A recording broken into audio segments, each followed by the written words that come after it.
निशा एक बहुत ही इंटेलिजेंट बहू थी। निशा की सास को उस पर बड़ा नाज था। अब मेरी बहू की तरह हर किसी को इतनी समझदार बहू कहाँ मिलती है। कमला, तुझे तो याद होगा कि हमारे पास मेरे पति का खराब स्कूटर था। हाँ, वही जिसे भाई साहब स्टार्ट करते करते थक जाया करते थे। हाँ वही। पता है मेरी बहू ने वो स्कूटर कितने रुपए में बेचा? कितने? पूरे 60,000। बाप रे! पर कैसे? हमें कहाँ पता था कि वो स्कूटर विंटेज स्कूटर है। हैं? अब ये विंटेज क्या होता है? अरे विंटेज मतलब पुरानी चीज, जिसे लोग मूल्यवान मानकर संभाल कर रखा करते हैं। ऐसा कोई विंटेज तो वो स्कूटर लगता नहीं था। हाँ, पर वो स्कूटर कंपनी के बनाए हुए पहले 100 स्कूटरों में से एक था। अच्छा, तो क्या मेरी समझदार बहू ने इंटरनेट से स्कूटर के बारे में पता लगाया और फिर OLX पे स्कूटर का ऐड डाल दिया 70,000 का। फिर OLX वाला आया और उसने भाव ताव किया और 60,000 देकर स्कूटर ले गया। अरे वाह दीदी, फिर वो 60,000 का क्या किया? 60,000 में एक ब्रांड न्यू स्कूटर लिया। अब कोई परेशानी नहीं। अरे वाह! इसी तरह निशा घर की जो भी चीज उसके काम की नहीं होती थी, सबका OLX पर ऐड डाला करती थी और बेच देती थी। निशा बेटा, मैं सोच रही हूँ घर में हमें AC लगवाना चाहिए। देख जरा इस पुराने फैन का क्या दाम मिलेगा। जी माँ जी, अभी बेचती हूँ। निशा ने उस पुराने फैन की फोटो भी OLX पर डाल दी। अगले दिन एक खरीदार ने निशा को उस फैन के बहुत अच्छे पैसे दिए। माँ जी, फैन बेचकर 7,000 रुपए मिले हैं। इतने में तो नया AC नहीं आ पाएगा। तो एक काम करना, OLX पे ही कोई AC ढूंढ ले जो अच्छा हो। कम से कम इस गर्मी से थोड़ी राहत तो मिलेगी। देखती हूँ कुछ मिल जाए तो। निशा अपने फोन पे OLX पे AC ढूंढने लगी। उसने बहुत सारे एड्स देखे, पर सब 15,000, 18,000 के थे। एक भी AC 7,000 में नहीं मिल रहा है माँ जी। ढूंढती रह, कुछ न कुछ जरूर मिलेगा तुझे। निशा काफी देर तक OLX पर देखती रही और अचानक उसकी नजर एक ऐड पर गई। न्यू AC, वो भी सिर्फ 6,000 रुपए में। माँ जी, मिल गया। क्या? AC, वो भी सिर्फ 6,000 रुपए में? मतलब 1,000 की बचत। अरे वाह, जल्दी से फोन लगा। निशा ने उस नंबर पर कॉल किया। हेलो, आपका OLX पे AC का ऐड देखा। जी मैडम। आपने प्राइस 6,000 डाला था।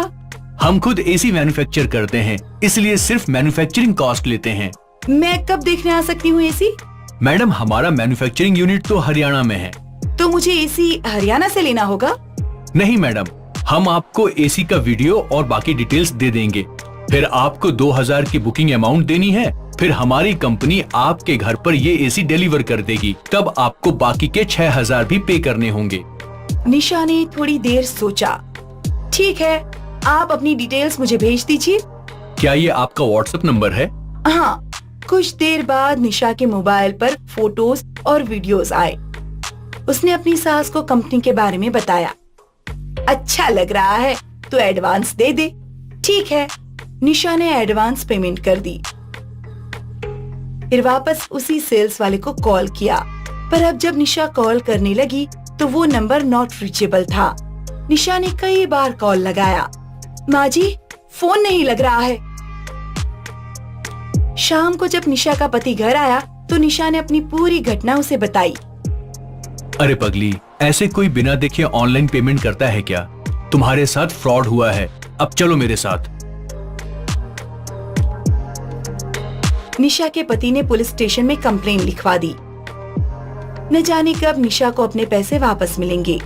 निशा की तरह बहुत लोगों के साथ ऐसे फ्रॉड हुए हैं। इसीलिए ऑनलाइन खरीदते या बेचते वक्त सावधान रहना चाहिए और किसी भी व्यक्ति को बिना चीज लिए पैसे ट्रांसफर नहीं करने चाहिए। लता आज बहुत खुश थी क्योंकि विदेश से उसके बेटे विकी का फोन आया था। बेटा तू सच में अगले हफ्ते घर आ रहा है? ये तो बहुत अच्छी खबर है। आराम से आ और अपना ख्याल रख। लता का बेटा विकी विदेश में पढ़ाई करने गया था और अब 3 साल के बाद वो वापस घर लौट रहा था। ये खबर सुनकर लता फूले ना समाई। वो घर भर चिल्लाने लगी, अजी सुनते हो, जल्दी यहाँ आओ। क्या बात है भाग्यवान, क्यों इतना चीख रही हो? विकी अगले हफ्ते घर आ रहा है। अरे वाह, ये तो बहुत अच्छी खबर है। और पता है, मैंने उसके लिए एक लड़की भी ढूंढ ली है। इस बार जब वो आएगा तो उसकी शादी करवा ही देंगे। यहाँ लता विकी की शादी अपनी पसंद की लड़की से करवाने की सोच रही थी और वहाँ विकी अपनी गर्लफ्रेंड के बारे में माँ से बात करने वाला था। Anna, my mother would be so happy seeing you. खबर मिलते ही लता ने तैयारियां शुरू कर दी। उसने घर पेंट करवाया, फर्नीचर बदलवाया और विकी का कमरा भी साफ करवा दिया। अब सब अच्छा लग रहा है। कल जब विकी आएगा तो खुश हो जाएगा।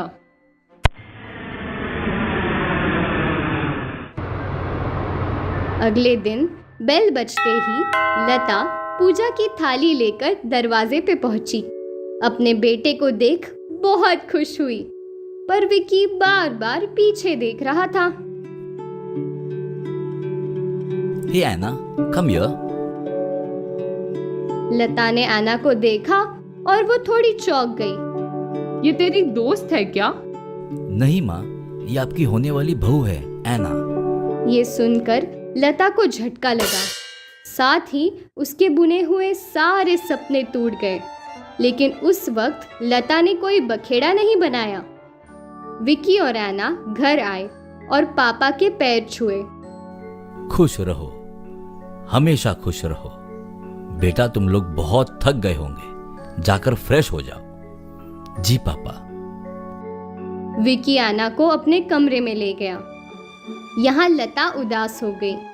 मुकेश उसे समझाने लगा, अरे क्या फर्क पड़ता है, बहू हमारे पसंद की हो या विक्की के पसंद की, उसको जिंदगी बितानी है। अच्छा है कि वो अपनी पसंद की लड़की के साथ बिताए। पर एक फिरंग, मेरी सारी सहेलियां मेरा मजाक उड़ाएंगी, बोलेगी कि अपने बेटे को अपने काबू में न रख पाई। अब जो है तो है, बाकी तुम समझदार हो, जितनी जल्दी समझ जाओ उतना अच्छा है। लता इस बात से उदास थी। उसकी सारी एक्साइटमेंट जा चुकी थी, पर उसने विकी से कुछ नहीं बोला। दोपहर बाद एना लता की मदद करने किचन में गई। Do you need any help? कुछ मदद करूं मैं? नहीं, मैं सब कर दूंगी। वैसे भी तुम्हें खाना बनाना वगैरह कहाँ आता होगा। मैं सीख सकती हूँ। अच्छा है, अब तुम्हें खाना भी सिखाना होगा। कोई नहीं, 1-2 दिन आराम कर लो, फिर मुझे ही तुझे सब सिखाना है। जाओ, विकी तुम्हारी वेट कर रहा होगा। ओके। इस रात जब सब सो गए तो एना जगी थी। May be wikis mother doesn't like me. यही सोचते सोचते जब एना ने खिड़की से बाहर देखा तो उसे एक चोरों की टोली दिखाई दी जो घर से कुछ लूट कर ले जा रही थी।